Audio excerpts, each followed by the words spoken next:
Welcome to the morning news. As always, we bring you the latest news, and today is no different. Our first story today is about the Cuba crisis. Our news reporter is Marius Tronstad. Marius, take it away. Thank you, Howard. Today we'll be discussing a really important topic that has been up the last few days. It's about something called the Cuba crisis. What the Cuba crisis is actually that the Soviet Union has been sending in rockets from the Soviet into Cuba. And what the US government has actually done is send in spy planes, also called the U-2. These spy planes have been taking pictures over Cuba's missiles the last few days. This secret meeting that the US government has actually been talking about is how they wanted to proceed with talking about with the Soviets about these missiles. The Soviets have actually said that these missiles, they didn't know anything about these missiles and they didn't know what they were. But the US government knows that these missiles actually are nukes sent in by the Soviets. They actually were Soviets' nukes. So the Soviets just gave up and now there's nothing in Cuba anymore, and they made Soviet take out their missiles. The U.S. government actually set up, or the U.S. Air Force actually set up a blockade near Cuba, so the Soviet couldn't send in their missiles into Cuba anymore. They were actually going to send in more missiles into Cuba, and randomly they just disappeared. And that's at the point where they decided to just end this Cuba crisis. Our second story of today is about the Vietnam War. Gregor will take us more in depth. Gregor? Thank you, Howard. I'm going to talk about the news about the Vietnam War. Commuting to war. 21 GIs bound for a jungle clearing a mile from the Cambodian border. American soldiers on their way in the sweaty jungle in South Vietnam, searching for the enemy. The temperature is about 37 degrees Celsius. There could be enemy soldiers hiding just meters away without the possibility to see them.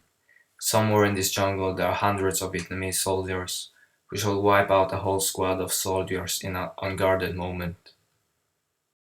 The whole day medics are risking their life to save someone.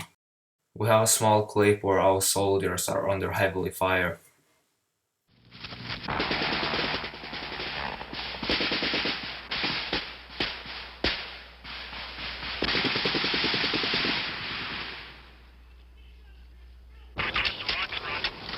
Okay. Okay, would you roll in a 270 from the smoke, approximately 100 meters away from it. I'll adjust you from there. All right, who's wounded? All right, give me some cover.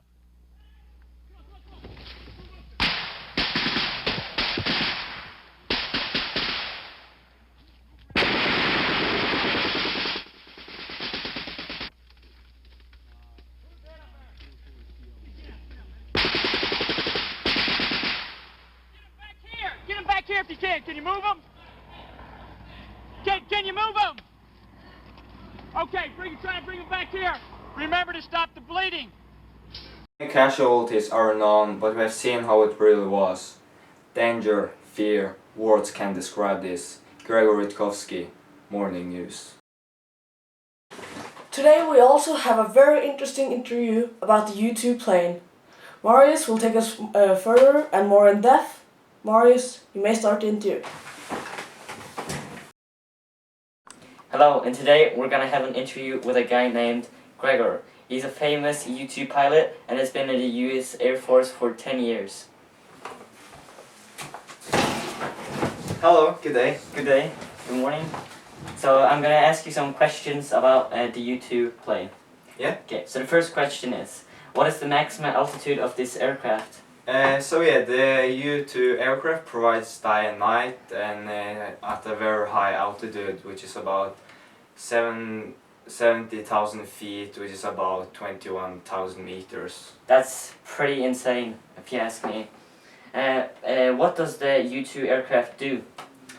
In the U-2 aircraft we can find many cameras located under the aircraft to take pictures and stuff like that. So when we fly on missions, we take picture of an area, and then we can know something about the enemy. Yeah, that's pretty awesome. When was the U-2 aircraft made? The first U-2 aircraft was made in 1957, but the plane has been slightly upgraded since that time. So better armor, like more cameras of higher quality, and But what is the nickname of this U-2 aircraft? it's kind of funny because it's nicknamed Dragon Lady. I don't know why, but I think it's kind of funny. That is pretty funny. What does it feel like when you're flying this U-2 aircraft? It really feels amazing. It's so quiet up there, and it's very quiet and kind of relaxed the whole time. But it kind of feels lonely also if you're alone. Yeah, I can think about it. 70,000 feet up in the air, you feel a little bit lonely. Yeah. Does the U-2 aircraft have any weapons?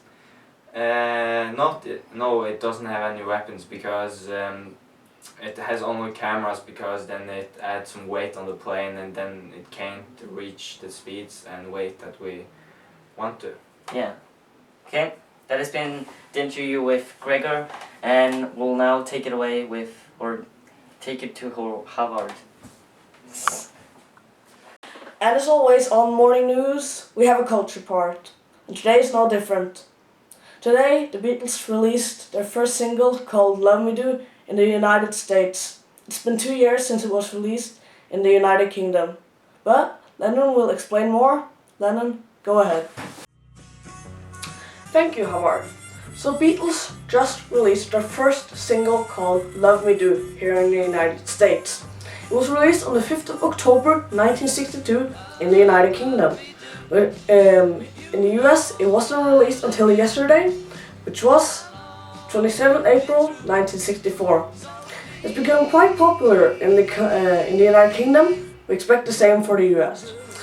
What many people find very interesting is the fact that the song was actually written several years before it was recorded and before Beatles even existed.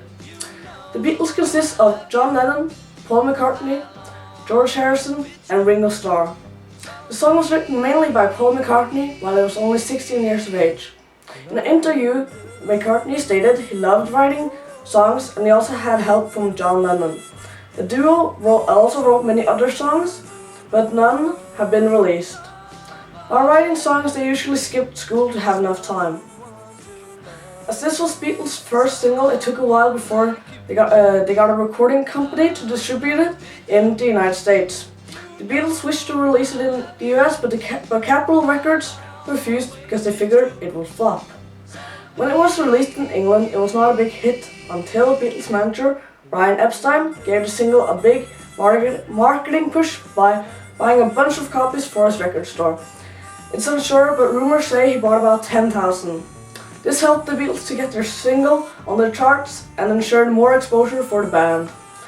Also, many people do not know that the Beatles were very close to singing another song as their first single. The song was called How Do You Do It, which was written by someone else. The Beatles were not pleased and argued until they were allowed to record Love Me Do. They ended up not regretting the decision.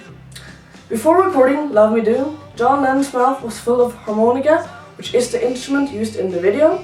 Because of this, Paul McCartney had to sing the song. Paul has later stated you can hear the face in his voice. Thank you, and back to you.